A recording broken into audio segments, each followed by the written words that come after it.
Este día voy a emprender algo de lo cual no soy digno, y solo por la gracia de Dios sería capaz de hacerlo. Quiero enseñar sobre uno de los temas más grandes de toda la Biblia, que es la resurrección. Yo estoy aquí y ante ustedes digo que no estoy adecuado para este glorioso tema, pero siento que Dios, sin embargo, quiere que yo lo presente lo mejor que pueda. Me pregunté a mí mismo cuándo fue la última vez que escuché un mensaje sobre la resurrección, y no podía recordar, debe haber sido hace muchos años. Y esto me hizo evidente el hecho de que los cristianos en esta era somos muy egocéntricos. Nos preocupamos tanto de nuestros problemas y sus soluciones, y tratamos de ver cómo salir de alguna situación, que pocas veces nos damos el tiempo para ocuparnos de las verdades admirables y majestuosas de la Biblia. Y siempre nos quedamos cortos porque son aquellas verdades que por última instancia dan la respuesta final a nuestros problemas. Así que voy a hablar este día sobre la resurrección. Me baso en Primera de Corintios capítulo 15, que es el capítulo de la resurrección, y les quiero brindar una serie de temas sucesivos sobre este capítulo y su mensaje. En primer lugar, estamos hablando de la resurrección de Jesús de entre los muertos. Fue sepultado y al tercer día resucitó de entre los muertos. Y hace poco leí una declaración que llamó mi atención. Decía, Jesús es la única persona que hizo una cita más allá de la tumba y que la cumplió. Él es el único. En muchos aspectos, Él es único. Y una de las características únicas de su vida es que Él murió, fue sepultado y fue resucitado. Y debido a que fue resucitado, todo aquel que cree en Él y le sigue también será resucitado. Así que cuando hablo de la resurrección, hablo primero que nada acerca de la resurrección de Jesús. Pero también hablo de la resurrección de todos los creyentes verdaderos. Nosotros saldremos de la tumba. Voy a nombrar unas declaraciones sucesivas sobre esto en Primera de Corintios capítulo 15, empezando con los versículos 3 y 4. Pablo les está hablando a los cristianos de Corinto acerca del mensaje que les había traído y dice, porque primeramente os he enseñado lo que asimismo recibí, que Cristo fue muerto por nuestros pecados conforme a las Escrituras y que fue sepultado y que resucitó al tercer día conforme a las Escrituras. Observen que la máxima y única autoridad para la resurrección son las Escrituras. Esa es siempre la autoridad máxima para cualquier verdad. Y Pablo lo dice dos veces, según las Escrituras, según las Escrituras. Me pregunto cuántos de ustedes tendrían una respuesta a la pregunta ¿cuál es la Escritura donde nos dice que Jesús resucitaría el tercer día? ¿Cuántos saben eso? Les daré una pista, mas no iremos allí. Se encuentra en Oseas capítulo 6, versículo 1 y 2. Dice específicamente al tercer día. Y no dice simplemente que Él va a ser resucitado, sino que seremos resucitados, porque su resurrección es la garantía de nuestra resurrección. Y la autoridad fundamental y final son las Escrituras. Luego Pablo pasa a enumerar una serie de testigos significativos a esta verdad. En los versículos 5 al 8. Y que apareció a Cefas, este es Pedro, y después a los 12, los apóstoles, después apareció a más de 500 hermanos juntos, de los cuales muchos viven aún y otros son muertos. Después apareció a Jacobo, después a todos los apóstoles, y el postrero de todos como a un abortivo me apareció a mí.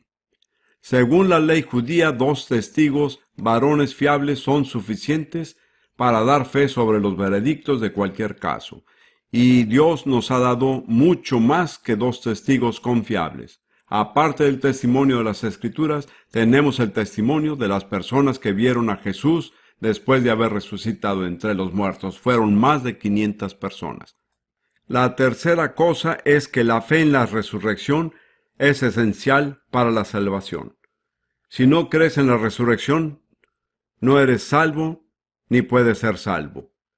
Voy a leer los versículos 12 y los siguientes. Y si Cristo es predicado que resucitó de los muertos, como dicen algunos entre nosotros que no hay resurrección de muertos, esta era una enseñanza falsa que ya había penetrado en la iglesia en el tiempo de Pablo, que no había resurrección. Porque si no hay resurrección de muertos, Cristo tampoco resucitó, y si Cristo no resucitó, vana es entonces nuestra predicación y vana es también nuestra fe, y aún somos hallados falsos testigos de Dios, porque hemos testificado de Dios que Él haya levantado a Cristo, al cual no levantó, si en verdad los muertos no resucitan. Porque si los muertos no resucitan, tampoco Cristo resucitó. Y si Cristo no resucitó, nuestra fe es vana, aún estáis en vuestros pecados. Entonces también los que durmieron en Cristo son perdidos. Si en esta vida solamente esperamos en Cristo, somos los más miserables de todos los hombres. Cuando escucho algunas prédicas y algunos testimonios, pienso en eso. Algunas personas, incluso cristianos, tienen la actitud de que todo lo que vamos a conseguir es el aquí y ahora. Tendremos sanidad, prosperidad, algunas clases de bendiciones. Si esto es solo en esta vida, Pablo dice, somos de todos los hombres los más dignos de lástima. Y lo siento por los cristianos cuya esperanza y expectativas están solo en esta vida.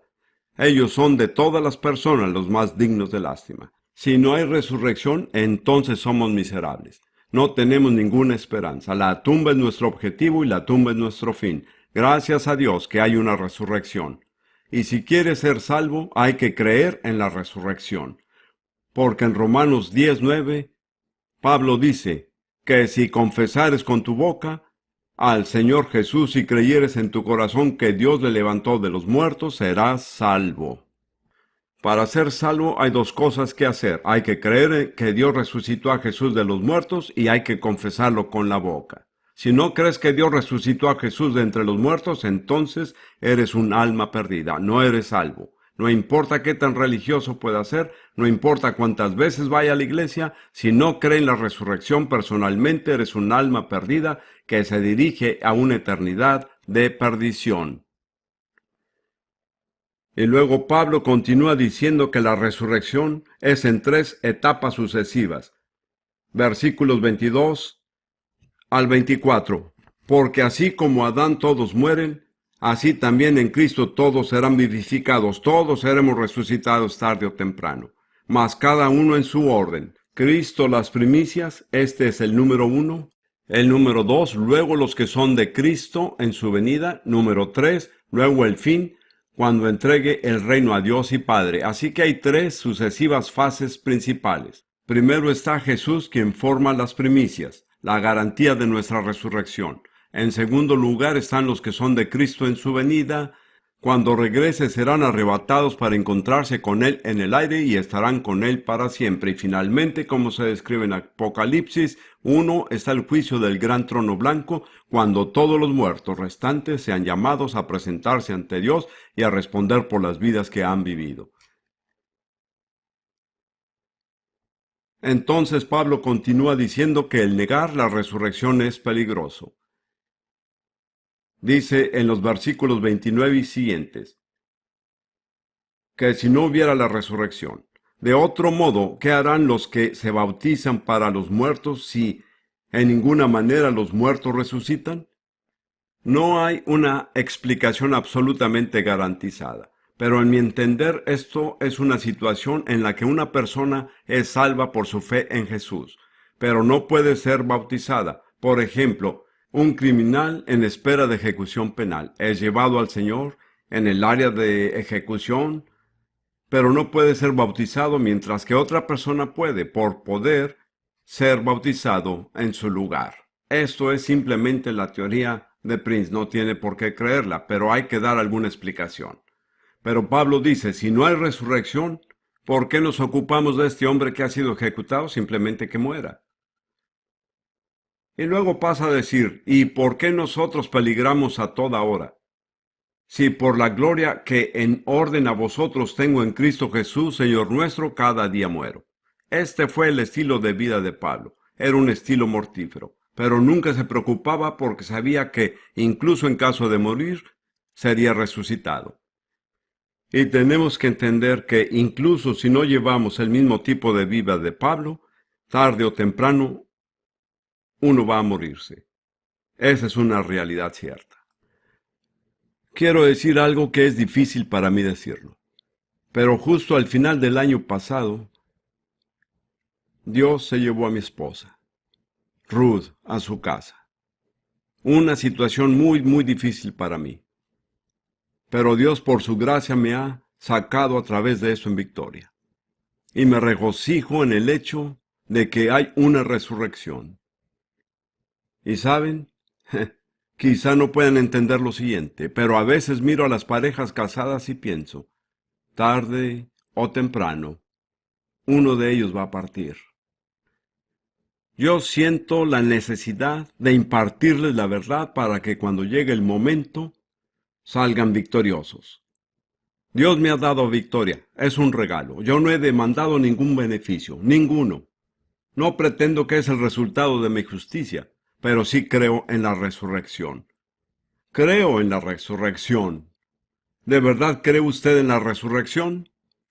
Tengo que decirlo de la manera correcta. Tengo 2 esposas que me esperan en el más allá. No me casé con las 2 al mismo tiempo, para que sepan, una después de otra. Viví con la primera 30 años y con la segunda 20 años. He estado casado durante 50 años. ¿Quieren saber algo maravilloso? Voy a verlas a las 2. Voy a verlas a las 2. Queridos hermanos y hermanas, por favor, atribúyanle la verdadera importancia a la resurrección, porque llegará el tiempo en sus vidas en donde les será de mucha importancia que haya una resurrección. Yo lo sé, gracias a Dios. Eso no significa que no me duela. Pablo dice, no estés tristes como los otros que no tienen esperanza. Estoy deseando reencontrarme con Ruth y reencontrarme con Lidia. Y estoy deseando una cosa más, ¿saben cuál es? Encontrarme con Jesús. Amén. La muerte no es el fin. Vamos a ver un poco más. Pablo continúa y dice, no erréis, las malas conversaciones corrompen las buenas costumbres, no mantengas la compañía equivocada porque le alejarán de su fe. No puede darse el lujo de tener compañía y comunión con los no creyentes. Puede ser misericordioso, amable, cariñoso, pero no debe aceptar que influyan en su vida porque su fe será destruida. Pablo dice, velad debidamente y no pequéis, porque algunos no conocen a Dios. Para vergüenza vuestra hablo. Tal vez este sea el caso para algunos de ustedes. No tienen el conocimiento de Dios, no conocen el plan de Dios, no conocen la salvación de Dios.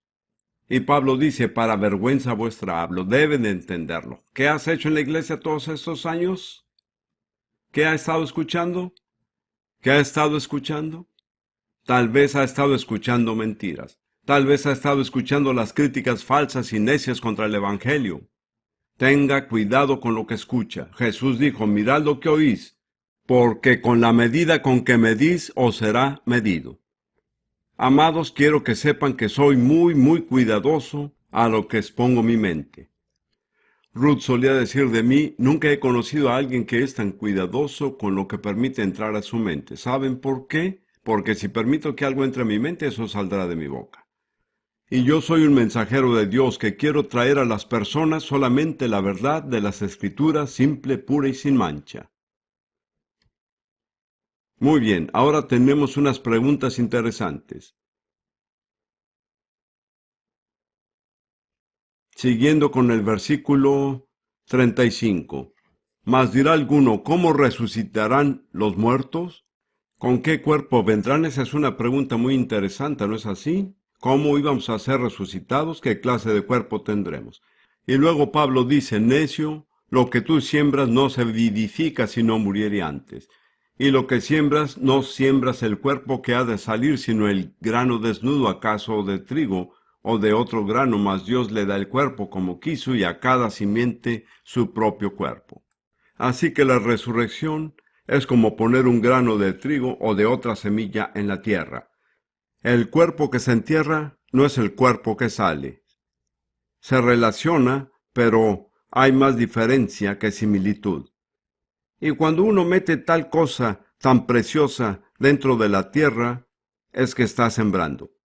Pero va a brotar de forma totalmente diferente. Glorioso, les contaré cómo será en unos momentos. Me estoy emocionando en este instante. Y luego continúa diciendo, mas Dios le da el cuerpo como quiso y a cada simiente su propio cuerpo. Toda carne no es la misma carne. Mas una carne ciertamente es la de los hombres, y otra carne la de los animales, y otra la de los peces, y otra la de las aves. Así que hay diferentes tipos de carne. Somos sepultados con un tipo de carne, resucitamos con un tipo de cuerpo totalmente diferente. Y Pablo dice que hay muchos tipos de cuerpos diferentes. Luego dice, y cuerpos hay celestiales y cuerpos terrestres. Mas ciertamente una es la gloria de los celestiales y otra la de los terrenales. Otra es la gloria del sol y otra la gloria de la luna y otra la gloria de las estrellas. Porque una estrella es diferente de otra en gloria. Así que en la resurrección habrá muchas estrellas de diferentes tipos. Algunas serán más brillantes y más gloriosas que otras. Esto se predijo en Daniel capítulo 12, que es una predicción clara de la resurrección en el Antiguo Testamento. Daniel capítulo 12. Vamos a leer los 3 primeros versos. Y en aquel tiempo se levantará Miguel, el gran príncipe que está por los hijos de tu pueblo. ¿Quiénes son los hijos de tu pueblo? Cuando hablamos de Daniel, el pueblo judío. Como ven, siempre que se nos presenta Miguel, podemos ver que los judíos son el enfoque. Serán momentos angustiosos, como jamás los hubo desde que la humanidad existe. A eso se le llama la gran tribulación. La gran tribulación será asociada de alguna manera con la resurrección. Pero llegado el momento, tu pueblo será liberado, lo mismo que todos los que están registrados en el libro. ¿Está escrito su nombre en el libro? Porque Jesús tiene un libro de la vida, y sólo aquellos cuyos nombres están escritos en el libro serán resucitados. Sólo aquellos cuyos nombres están escritos en el libro. Y entonces Daniel continúa. Y muchos de los que duermen en el polvo de la tierra serán despertados. Esa es la resurrección. Unos para vida eterna y otros para vergüenza y confusión perpetua. Los entendidos resplandecerán como el resplandor del firmamento, y los que instruyen a muchos en la justicia serán como las estrellas por toda la eternidad. Pablo se refiere a aquello cuando dice, así como difieren entre sí en la magnitud y la gloria del brillo de las estrellas, así será la resurrección. Cada uno de nosotros tendrá gloria, pero aquellos que han convertido a muchos a la justicia brillarán como las estrellas por la eternidad. Una cosa que hay que tener en cuenta es que Dios es un galardonador. No es que trabajemos por las recompensas, pero sí hay una recompensa. No nos esforzamos por conseguir algo, pero créame que lo que obtendremos será en proporción exacta a nuestra fidelidad en esta vida, cada uno de nosotros, incluyéndome a mí. Entonces Pablo sigue. Uno es el esplendor del sol, otro el de la luna, otro el de las estrellas, pues una estrella es diferente de otra en su magnificencia, así será también la resurrección de los muertos. Ahora tenemos 5 cambios que ocurren en la resurrección. Como saben, el 5 es el número de los sentidos. Los números forman parte de ciertos principios en la Biblia. 2 es el número de ser testigos, 7 es el número del Espíritu Santo. El 5 es el número de las cosas que son visibles, que son percibidos por medio de los sentidos. Y así hay 5 cambios perceptibles y visibles que ocurren en nuestros cuerpos en la resurrección. Y quiero compartirlos con ustedes. 1 Corintios 15:42. Así también es la resurrección de los muertos. Se siembra en corrupción, se levantará en incorrupción. La corrupción significa que es perecedero, se descompone. El cuerpo que se entierra es un cuerpo en descomposición. El cuerpo que será resucitado no se descompone. Es incapaz de descomposición. Perdurará por la eternidad. Y luego continúa diciendo, en el versículo 43, se siembra en vergüenza, se levantará con gloria. Seamos honestos, realmente no hay nada honorable de un cadáver humano. No es algo en lo que nos guste pensar o contemplar. Es el resultado del pecado humano. Se siembra en la deshonra, pero bendito Dios que se cosecha. ¿Cómo? En la gloria. Amén. ¿Qué cambio de la deshonra a la gloria? El tercer cambio. Se siembra en debilidad, se levantará con poder. Qué débiles somos, el más fuerte entre nosotros es tan débil.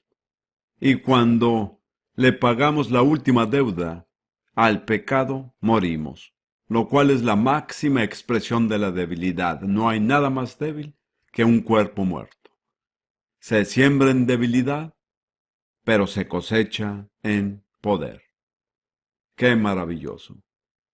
Y luego continúa diciendo en el versículo 44.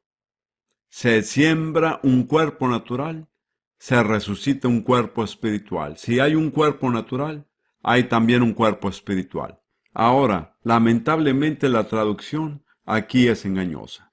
La palabra que se traduce como natural se deriva directamente de la palabra griega que significa alma. Se siembra un cuerpo anímico y se resucita un cuerpo espiritual. En varios idiomas y en todos los idiomas escandinavos tienen la palabra shalisk. En alemán hay la palabra salish. Y estoy seguro de que existe en holandés. Todos estos idiomas están relacionados. Y en aquellas traducciones de la Biblia, en las traducciones escandinavas y en las traducciones alemanas, la palabra utilizada es alma. La palabra natural no nos dice nada. Anímico es la palabra que debemos entender. Se siembra un cuerpo anímico, se resucita un cuerpo espiritual. ¿Y cuál es la diferencia entre un cuerpo anímico y un cuerpo espiritual? Les digo que no les estoy cobrando nada por esto, es gratis. Pero por lo que puedo ver, muy pocos han descubierto esta realidad. Como ven, hay que entender la naturaleza del cuerpo natural. Cuando David en el Salmo 103 quiso alabar al Señor, su espíritu estaba listo, pero su alma no estaba preparada. Y no podía alabar al Señor hasta no haber conseguido la cooperación de su alma. Así que dijo: bendice alma mía al Señor. Vamos, alma, despiértate, haz algo. Pero fue el espíritu que trabajaba en el alma, en el cuerpo a través del alma. Eso es un cuerpo anímico. Pero un cuerpo espiritual, lo cual nunca he visto, el espíritu controla directamente el cuerpo. Y tenemos un ejemplo. Se encuentra en Ezequiel capítulo 1.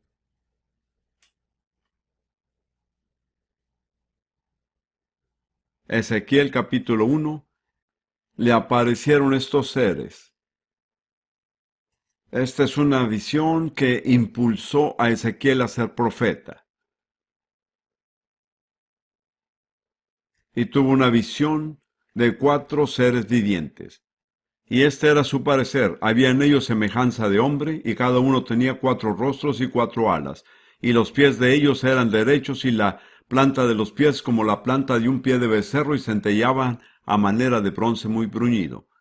Y luego continuó un poco más adelante.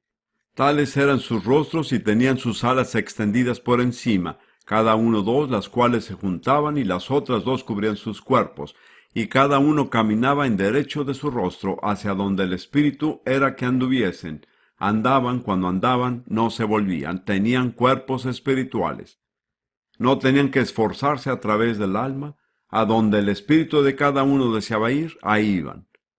Y continúa diciendo un poco más adelante: hacia donde el espíritu era que anduviesen andaban, hacia donde era el espíritu que anduviesen. Así que eso es lo que es tener un cuerpo espiritual. Nosotros vamos a tener un cuerpo que no dependerá del alma para que éste responda a algo. El cuerpo responde directamente al espíritu. Al espíritu le gustaría hacer muchas cosas, pero el alma está demasiado ocupada para hacerlo. Nos daríamos cuenta de la bendición que será cuando tengamos un cuerpo espiritual. No tenemos que despertar el alma para despertar al cuerpo. Será espiritual. Actualmente usted y yo tenemos un cuerpo anímico. Se controla a través del alma. Se podría decir que el alma es la palanca de cambio a través del cual el espíritu maneja el cuerpo. Pero Al ser resucitados, el sistema será sin engranajes. No habrá necesidad de un engranaje. El espíritu dirigirá al cuerpo directamente. No sé cómo les parezca esto a ustedes, pero a mí me emociona. Quiero decir, a mí me gusta algo que sea un poco nuevo y un poco diferente. Puede ir detrás de los autos de lujo que le gusten a usted más, pero a mí me interesa más un cuerpo resucitado. Eso sí que es algo que no se puede duplicar. Permítame decirle que el auto que conduzco es un Mercedes. Lo solía conducir cuando tenía licencia. No tengo licencia por causa de mi vista. Mi auto tiene unos 18 años, pero todavía funciona muy bien. De todos modos, dejemos el tema de los coches a un lado. Se siembra un cuerpo natural o anímico, se resucita un cuerpo espiritual. Hay un cambio más en el versículo 53. Porque es menester que esto corruptible sea vestido de incorrupción, ya lo vimos, y esto mortal sea vestido de inmortalidad. Es un cambio de lo mortal, lo cual está sujeto a la muerte, a lo inmortal, lo cual no está sujeto a la muerte. Cuando seamos resucitados, no existirá más la muerte. Permítame que les repita estos 5 cambios. Espero que les causen emoción. Si sabe que va a ser resucitado, debe de estar emocionado. Si no sabe que va a ser resucitado, quizás sería bueno que se emocione. Muy bien. Número 1. De la corrupción a la incorrupción. El cuerpo actual que tenemos es corruptible. Puede tenerle el mejor cuidado, se pueden hacer todo tipo de cosas por su salud, pero sin embargo es corruptible. Este se descompone. La descomposición se puede retrasar, pero nunca se podrá llegar a erradicar la descomposición. Es un cuerpo corruptible. Es un cuerpo en deshonra. Es un cuerpo que está bajo sentencia a causa del pecado y va a pagar una deuda final con muerte y decadencia. Así que si cambiamos de la deshonra a la gloria, estoy esperando tener un cuerpo glorioso, si es que logro llegar. Se intercambia su debilidad por fuerza. ¿Alguna vez se ha sentido frustrado por sus mismas debilidades? Créame que cuando ha vivido 83 años lo sentirá. Hay cosas que me suceden y que desearía que no me sucedieran, pero no son permanentes. Este va de la debilidad a la fuerza. Entonces hemos tratado con el hecho de que parte de un cuerpo anímico a un cuerpo espiritual y finalmente de lo mortal a lo inmortal, de un cuerpo que está sujeto a la muerte a uno que no morirá. Repetiré estos 5 puntos de nuevo. De la corrupción a la incorrupción, de la deshonra a la gloria, de la debilidad a la fuerza, de lo anímico a lo espiritual, de lo mortal a inmortal. Bien, esta es la pregunta más importante. ¿Cómo calificamos usted y yo para formar parte en la primera resurrección? Esta es la pregunta práctica más importante. Es importante para cada una de las personas presentes aquí. Por favor, escuche con atención, se lo diré. No tiene por qué perdérselo. ¿Cuál es el primer y básico requisito? Pues ya fue indicado en 1 Corintios 15, versículo 23. Mas cada uno en su orden. Cristo las primicias, luego los que son de Cristo en su venida. Eso lo resume todo. ¿Cómo se puede calificar para la primera resurrección? Tiene que pertenecerle a Jesucristo. Tiene que ser de Cristo. Ahora, Jesús le ama, pero Él es un amante celoso. Muchas veces la Biblia nos dice que Dios es celoso. Yo solía pensar que era una de las debilidades de Dios, pero es que de repente me he dado cuenta con el tiempo y a lo largo de los años que este es un signo de su amor. ¿No es increíble que el Creador deba estar celoso de un pequeño pedazo de barro en el que Él sopló su espíritu? Pero Él es celoso. Hay muchos pasajes. Estamos tratando con Jesús, quien es amante celoso. Él le ama, le quiere tan solo para Él, pero Él no lo compartirá con nadie más. No lo compartirá con el mundo y no lo compartirá con el diablo. Si va a formar parte de la primera resurrección, tiene que saber que le pertenece a Jesucristo sin medidas. Solo los que son de Cristo, no casi de Cristo o parcialmente de Cristo, pero totalmente de Cristo. Ese es el requisito básico. Y les pido a cada uno de ustedes aquí que comiencen a preguntarse, ¿realmente pertenezco a Jesucristo totalmente y sin reservas? ¿O existen áreas en mi vida que no han sido rendidas a Él? ¿Existen áreas en mi vida en donde se ha establecido algún otro derecho? ¿En donde algo más demanda mi afecto, mi atención? Si es así, entonces en este momento no cumple con los requisitos. Va a tener que cambiar. Va a tener que enderezar las cosas. Va a tener que hacer un compromiso total con Jesús. Ese es el primer requisito. Entonces, mientras meditaba sobre esto, pensé en una declaración muy notable en el libro de Malaquías. No hay que buscarlo. Pero Dios habla y dice, y amé a Jacob y a Esaú aborrecí. Y quiero que sepan que Dios es una persona con sentimientos fuertes. Él tanto ama como también odia. Y empecé a preguntarme, ahora, ¿por qué Dios ama a Jacob? Él no fue un personaje agradable en muchas cosas. Creo que Jacob tenía una cosa que lo redimió, que fue elogiado por Dios. Él realmente quería lo mejor de Dios. A veces buscaba conseguirlo por medios torcidos, pero sus prioridades eran correctas. Él quería la primogenitura, él quería la bendición. En cambio, Esaú, quien debía haber tenido la primogenitura, era indiferente. Le dio hambre después de una excursión de cacería, regresó y ahí estaba Jacob con lo que se le llama en árabe chorbatadas. Y mis hijas aquí se criaron en Palestina y saben lo que son las chorbatadas. Significa sopa de lentejas. Y quiero que sepan que cuando se prepara la sopa de lentejas el olor impregna la casa. Y en lo único que se puede pensar es en la sopa de lentejas. A mí me encanta, es delicioso. Y aparte es muy saludable. Así que aquí viene Esaú después de una larga cacería, muriéndose de hambre. Y él huele esa sopa de lentejas. Y Jacob, bastante vivo, dice, te sirvo un poco, si solo me vendes tu primogenitura. Bueno, dice Esaú, ¿de qué me sirve mi progenitura? Tengo hambre. Lo único que necesito es comer. ¿Y sabe lo que Dios dice de esa actitud? Dios la odia. Dios odia una actitud que no aprecia la primogenitura. Él odia la actitud que favorece un pequeño trozo de carne y que lo antepone a su primogenitura. Pueden ser muchas cosas, puede ser comida. Algunos de ustedes, sinceramente, son esclavos de los alimentos, hablando en verdad. Es lo más importante en su vida, es de las cosas que más habla. Es lo que más ocupa su tiempo, es donde usted gasta más dinero. No hay nada malo con los alimentos, pero que no se convierta en un ídolo. Porque si se convierte en un ídolo, le absorbe demasiado tiempo y atención. Y está en la misma categoría que Esaú. Hay muchas otras cosas. Está el alcohol, está el sexo. No es necesario ir por todo el listado de las tentaciones. Pero cualquier cosa que ocupa un lugar en su vida y que prevalece sobre la primogenitura de Dios, su bendición, su provisión, si usted acepta eso, ¿sabe qué? Dios lo odia. Dios es un buen amante, pero Dios también sabe odiar.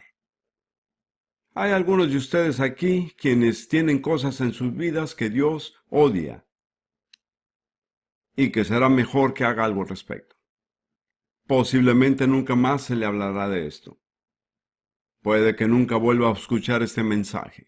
Esta noche puede ser su noche. Escuche con atención.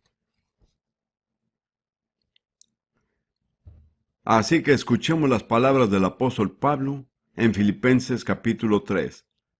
Ahora considero que Pablo estaba al menos tan comprometido como nosotros aquí, ¿no le parece? Es decir, él era un apóstol, vio al Señor, tenía dones del Espíritu Santo, había predicado y visto resultados. Diría que una persona como él obviamente es un candidato para la resurrección. Pablo no pensaba así de sí mismo. Y creo que vale la pena considerar su opinión. Quiero hablarles lo que Pablo dice acerca de formar parte en la resurrección. Filipenses capítulo 3, versículo 11. Pablo dice, leamos desde el versículo 8. Y Pablo dice, y a decir verdad, incluso estimo todo como pérdida, por la excelencia del conocimiento de Cristo Jesús mi Señor.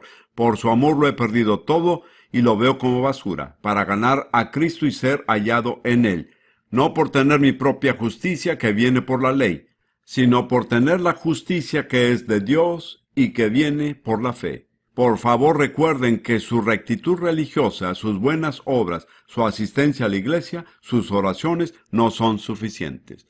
Tienen que tener la justicia de Dios por medio de la fe. Esa es la justicia de Dios. Nada es lo suficientemente bueno. Puede ser una persona muy religiosa, asistir a la iglesia regularmente, dar generosamente a la caridad, pero si no tiene la justicia de Dios, esto no lo llevará al cielo. Y Pablo estaba muy preocupado por esto. Él dijo que no pueda confiar en mi propia justicia, sino que tenga la justicia que es de Dios por la fe. Y luego sigue en el versículo 10. Y este es un versículo que he contemplado desde hace muchos años y muchas veces me he preguntado, ¿podría decir sinceramente lo que dijo Pablo? Pablo dijo, a fin de conocer a Cristo, que yo pueda decir eso. Y el poder de su resurrección. Amén, yo quiero poder. Y cuando llegamos a la siguiente frase es donde yo me pregunto si sinceramente puedo decirlo, y de participar de sus padecimientos, para llegar a ser semejante a Él en su muerte. He reflexionado en esto. Creo que hoy, por la gracia de Dios, sí puedo afirmarlo. Quiero ser partícipe de sus padecimientos. Prefiero sufrir y estar con Jesús que estar exento del sufrimiento y separado de Jesús. Yo serví como asistente médico y quiero que sepa que soy un enfermero de segunda clase, ordenado en el ejército real. Y he tenido que tratar con soldados que habían pasado por las condiciones de la batalla. Yo descubrí una cosa, que cuando los hombres pasan juntos por un momento muy duro, aunque sean muy distintos de muchas maneras y tengan diferentes niveles sociales o intelectuales, sin embargo están unidos entre sí de una manera que nada los puede romper.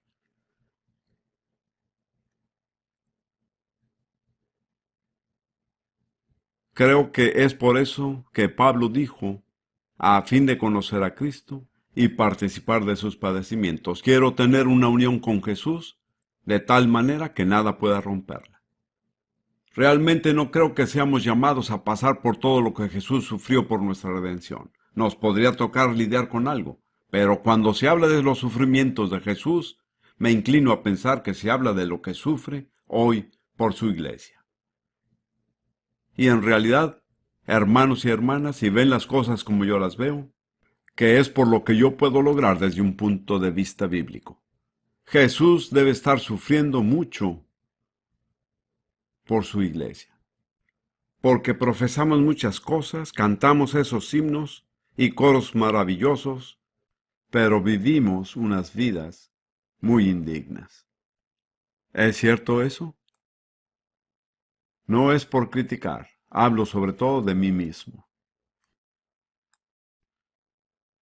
Ahora, déjeme preguntarle esto, vamos a repasarlo, que pueda conocerlo, ¿puede decir amén a esto? Que yo conozca el poder de su resurrección. Amén. ¿Qué pasa con ser partícipes de sus padecimientos? Todo va en conjunto. No se puede conocer el poder de su resurrección si no está dispuesto a conocer la comunión de su sufrimiento. No se puede subir al tren justo antes de que llegue a la estación. Tiene que abordarlo en la estación anterior. ¿Ve a qué me refiero? Quiero decir una cosa, yo creo que nadie tiene derecho a dar por hecho que él participará en la primera resurrección.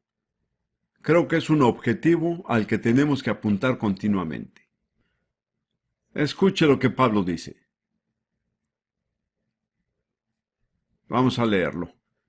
No es que lo haya alcanzado y él fue un apóstol maduro con un tremendo éxito, ni que ya sea perfecto, sino que sigo adelante por ver si logro alcanzar aquello por lo cual fui también alcanzado por Cristo Jesús. Hermanos, yo mismo no pretendo haberlo alcanzado ya, pero una cosa sí hago, Me olvido ciertamente de lo que ha quedado atrás y me extiendo hacia lo que está adelante. Prosigo a la meta, al premio del supremo llamamiento de Dios en Cristo Jesús. Así que Pablo no dio por hecho que él llegaría a la resurrección. No lo hizo, a pesar de todos sus logros. Dijo, tengo que seguir, y seguir continuamente. Tengo que llegar a la meta.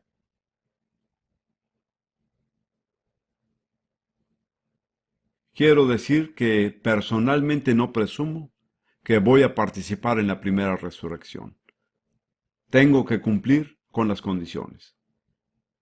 Yo tengo que continuar cumpliendo con las condiciones. Pablo dijo, si de alguna manera llegase a la resurrección, no importa lo que cueste. Y él no asumió que lo haría. Él tenía que cumplir con las condiciones.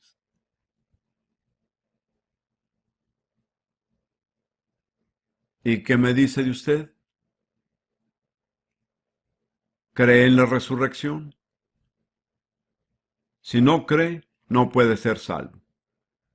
Porque para ser salvo hay que confesar con la boca a Jesús como Señor y creer en su corazón que Dios lo resucitó. Así que tiene que tomar la decisión. ¿Cree en la resurrección? Muy bien, ¿cree en la resurrección? Ahora, la siguiente pregunta ¿es de Cristo? ¿Le pertenece a Jesús sin reservas, totalmente, en espíritu, alma y cuerpo, para el tiempo y la eternidad? Esa es la pregunta que tiene que aclarar. Porque Jesús va a volver por aquellos que le pertenecen a Él. Él no va a hacer un trato con el diablo diciéndole, bueno, dame parte de ella y me llevo parte de aquella.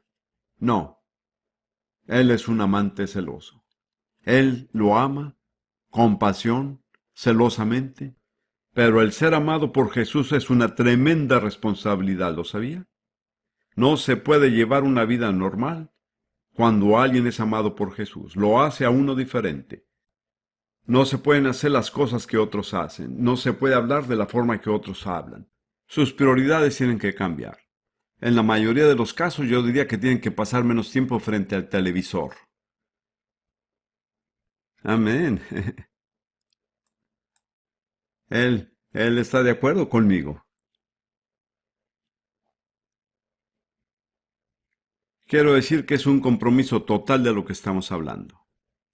Escribí al final de mi pequeño esquema, y que no lo he seguido exactamente, pero he escrito esta frase corta. Nadie entra al cielo a la deriva. Tiene que ser su primera prioridad. Tiene que pertenecer totalmente y sin reservas a Jesucristo. Esto no es algo malo, es una cosa maravillosa. Pero hay que tener claro en su mente de lo que se requiere. Así que vamos a decidirlo. Le hago la pregunta. ¿Tal como está ahora, le pertenece sin reservas a Jesucristo? Podría decir, si le pertenezco en espíritu, alma y cuerpo para toda la eternidad, creo que puedo decirlo. Dios, si estoy equivocado, perdóname. Pero por lo que sé en mi propio corazón y en mi mente y vida, pertenezco a Jesucristo. He caminado con Él por 58 años. Una cosa que puedo decir es que es un compañero maravilloso. Es el mejor amigo que pueda desear. He tenido amigos maravillosos y doy gracias a Dios que todavía los tengo. He tenido 2 esposas maravillosas, mucho mejor de lo que pudiera merecerme. Sin embargo, nadie se compara con Jesús. Él está en otra categoría por sí mismo. Él es perfecto. Él es amoroso, fiel, paciente, comprensivo. Él entiende sus debilidades, entiende sus tentaciones, entiende todo lo que está pasando. Y si se comprometiera con Él dijo, nunca te dejaré ni te abandonaré. Mis queridos amigos, no creo que la vida llegue a ponerse más fácil en este planeta. Esa es la forma en que leo la Biblia. Creo que estamos en el comienzo de los dolores del parto de una nueva era, y no me refiero a los que suelen llamar la nueva era. Creo que no se puede buscar un tiempo fácil en la vida. pero sí creo que se puede tener absoluta confianza en Jesús. Así que permítame presentárselo de esta manera. Si no está seguro de que pertenece sin reservas a Jesús, pero desea pertenecerle y quiere entregarse a Él, y desea comprometerse con Él sin reservas, entonces quiero darle la oportunidad de hacerlo aquí este día. Esta será la última oportunidad que tendrá en este campo, tal vez la última oportunidad que tendrá en la vida. Así que, si se toma unos momentos para reflexionar lo que he estado diciendo acerca de la resurrección, sobre los temas claros, sobre lo que significa ser de Cristo, permítame volver a enfatizar, Él solo va a volver por aquellos que son suyos en esta primera resurrección. Y le conviene estar entre estos, y estar dispuesto a hacer un compromiso en su vida a Jesús, confiando en su gracia y no su religiosidad o inteligencia. ¿Hará algo ahora mismo? ¿Se pondrá de pie donde quiera que esté dentro de ese auditorio y dirá, quiero hacer un compromiso sin reservas de mi vida a Jesucristo? Donde quiera que esté, ¿se pondrá de pie?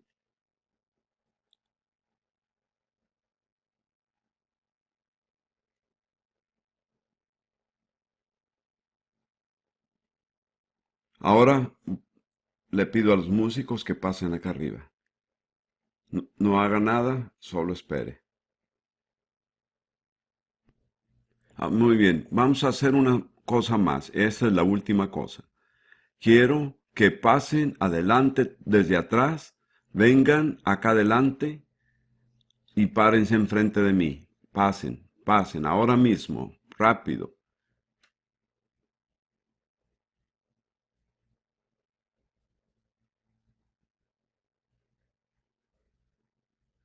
Pasen, si trajo a alguien con usted y que necesite hacer eso, también dígale que venga, tráigalo enfrente. Hermano Don, pase acá junto a mí. Vamos a darle un poquito más de tiempo y recuerde, es un compromiso total.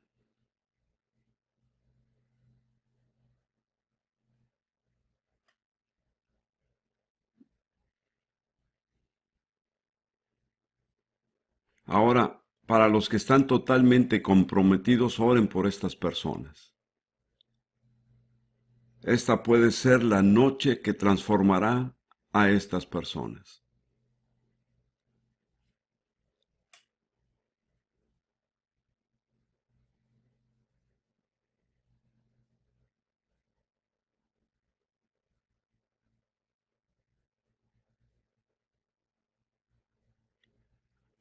Algunos pueden pasar acá enfrente. Hagan un poquito más despacio. Muy bien.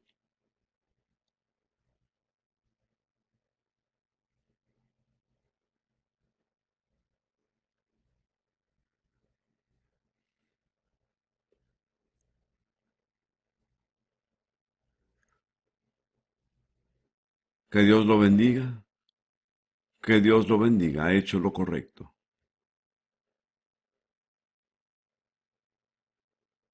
Ahora voy a darle unas palabras muy simples para que diga. Pero si las dice de todo corazón, le cambiará la vida. Nunca va a ser el mismo desde esta noche en adelante. Amén. Ahora quiero que lo diga en voz alta y que pueda escucharse a sí mismo. No es necesario gritar, pero al salir de aquí sabrá que ha dicho estas palabras en la presencia de Dios y de estas personas. Así que repitan después de mí, Señor Jesucristo, yo creo que tú eres el Hijo de Dios y el único camino a Dios, que moriste en la cruz por mis pecados, que fuiste sepultado y resucitaste al tercer día. Y ahora toda la autoridad en el cielo y en la tierra te es entregada a ti. Y por lo que hiciste por mí en la cruz, al llevar mis pecados y pagar mi castigo, Sobre esa base, te pido ahora que perdones todos mis pecados y limpies mi corazón de toda maldad. Y me comprometo con mi vida a ti, ahora que tú puedes ser mi Señor y mi Salvador, para que pueda pertenecerte a ti, ahora y por toda la eternidad. Señor Jesús, por tu misericordia y por tus promesas, yo creo que ahora me recibes y te doy las gracias. En el nombre de Jesús. Ahora continúe orando con las palabras que le salgan de su corazón. Que Dios lo bendiga, que Dios lo bendiga.